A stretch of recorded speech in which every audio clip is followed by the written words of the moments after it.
Hello दोस्तों। पृथ्वी का अतीत, पृथ्वी का वर्तमान और पृथ्वी का भविष्य। इस वीडियो में पृथ्वी ने शुरू से लेकर अब तक कितना सफ़र तय किया है और भविष्य में पृथ्वी का क्या होगा, हम लोग इस पर चर्चा करने जा रहे हैं। तो वीडियो को लास्ट तक ज़रूर देखना। तो अब शुरू करते हैं। पृथ्वी का इतिहास 4.5 बिलियन ईयर्स मतलब 450 करोड़ साल पुराना है। जब हमारे सोलर सिस्टम का जन्म हुआ था तब से कई लाखों और करोड़ों सालों बाद पृथ्वी का जन्म होना शुरू हुआ था। तो हम लोग समझ सकते हैं कि पृथ्वी ने कितना संघर्ष किया है हम ह्यूमन सिविलाइजेशन के विकसित होने के लिए। शुरुआत में पृथ्वी एक डस्ट और गैस का क्लाउड था जो कि बहुत ही लार्ज और कंटिन्यूसली रोटेट कर रहा था, और उस क्लाउड का फॉर्मेशन कुछ वाइटल एलिमेंट्स जैसे हाइड्रोजन और हीलियम से हुआ था, और उस क्लाउड में कार्बन एलिमेंट उन मैसिव स्टार्स से आया था जो पृथ्वी के फॉर्मेशन से पहले ही मर गए थे। कार्ल सैगन ने सही ही कहा है कि we are all made up of star dust. Clouds continuously rotate कर रहा था और ग्रेविटी ने मिलकर उस क्लाउड को प्रोटो प्लैनेट यानी एक स्फीयर शेप दे दिया, प्लैनेट का जैसे अब की पृथ्वी है। उस प्रोटो प्लैनेट का मास सेंटर में जाके इकट्ठा होने लगा, फिर सेंटर हीट अप होना शुरू हो गया। इसके कारण ये प्रोटो प्लैनेट खुद का ही हीट प्रोड्यूस करने लगा था। जब हमारी पृथ्वी का जन्म हुआ था तो उस वक्त हमारे सन को टी ट्योरी कहा जाता था, क्योंकि उस वक्त सन का भी फॉर्मेशन पूरी तरीके से नहीं हुआ था। टी ट्योरी स्टार का ग्रेविटेशन फील्ड इतना ज़्यादा था कि अर्ली अर्थ का जो मैटर था वो कंडेंस होकर सॉलिड हो गया, जिसके कारण पृथ्वी की सतह बनी। और उस वक्त पृथ्वी की सतह कुछ इस प्रकार दिखाई देती थी। ये प्रोसेस पूरी 150 साल तक चली। अरे इतने ज़ीरो देख के तो लगता है यार मेरे रिजल्ट में भी इतने ही ज़ीरो होंगे। जो अर्ली अर्थ था वो काफ़ी अलग था आज की पृथ्वी के मुकाबले, क्योंकि उस वक्त ना ही कोई ओशन और ना ही ऑक्सीजन पृथ्वी के एटमॉस्फेयर में प्रेजेंट थी। सोलर सिस्टम के फॉर्मेशन के बाद जो भी बचा कुचा मटेरियल था जैसे रॉक, वो इजीली अर्थ से टकराने लगा, जिसके कारण पृथ्वी की सतह पूरी तरह से मोल्टन हो गई थी। अर्ली अर्थ के एटमॉस्फेयर में लाइट एलिमेंट्स प्रेजेंट थे जैसे हाइड्रोजन और हीलियम। 4 बिलियन से लेकर 3.8 बिलियन यानी 400 करोड़ से 380 करोड़ साल बाद पृथ्वी धीरे धीरे कूल होने लगा था, और पृथ्वी के सरफेस पे सॉलिड क्रस्ट का भी फॉर्मेशन होना शुरू हो गया था। अर्थ एक ऐसे पीरियड ऑफ टाइम से गुजर कर आया था जहां वो काफ़ी सारे एस्टेरॉयड रॉक से टकराया था, जिसके कारण पृथ्वी पे वॉल्केनोस का फॉर्मेशन हुआ था।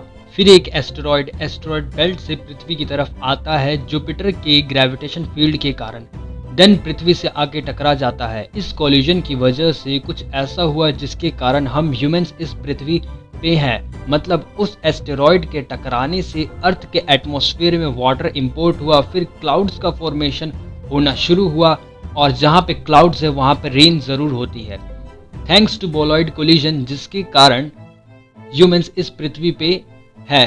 तो अब आगे बढ़ते हैं और अभी के पृथ्वी के बारे में बात करते हैं। अर्थ हमारे सोलर सिस्टम का थर्ड प्लैनेट है सन से, और हम सभी को पता है अर्थ ही एक ऐसा प्लैनेट है जो लाइफ के एग्जिस्टेंस को सपोर्ट करता है। अर्थ को सन का एक पूरा चक्कर लगाने में 365.25 डेज का टाइम लगता है, जिसे हम सिड्रल ईयर भी कह सकते हैं। जानता हूँ ये सब बताने की ज़रूरत नहीं है। पूरे सोलर सिस्टम में अर्थ ही सबसे डेंस प्लैनेट है और सबसे लार्जेस्ट प्लैनेट है फर्स्ट 4 प्लैनेट में से। पृथ्वी का जो अपर लेयर है वो कुछ टेक्टोनिक प्लेट्स में डिवाइड है, और ये टेक्टोनिक प्लेट्स लाखों करोड़ों सालों बाद माइग्रेट करती है एक जगह से दूसरी जगह पे। पृथ्वी का 29% भाग लैंड है और 71% भाग वाटर से कवर है।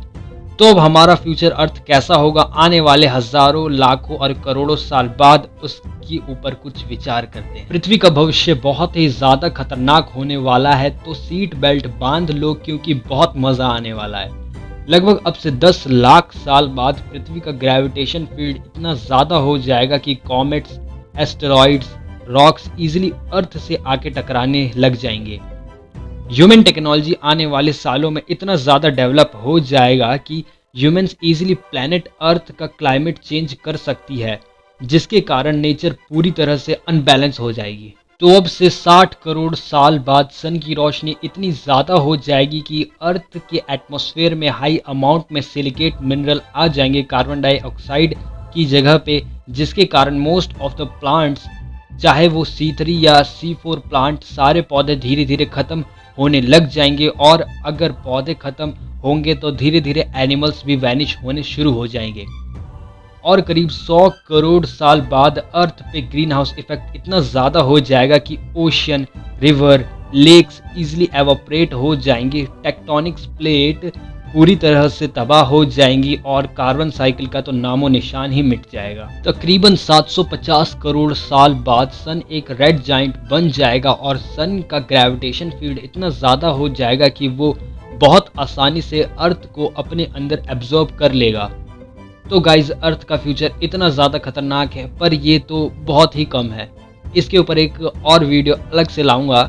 तब तक अर्थ का ख्याल रखो, क्योंकि अपनी ही पृथ्वी है।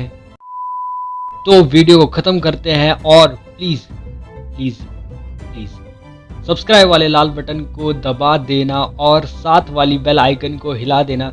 लाइक, शेयर, कमेंट सब कर देना यार। अब मैं जा रहा हूँ अपनी नेक्स्ट वीडियो को बनाने के लिए। तब तक के लिए बाय।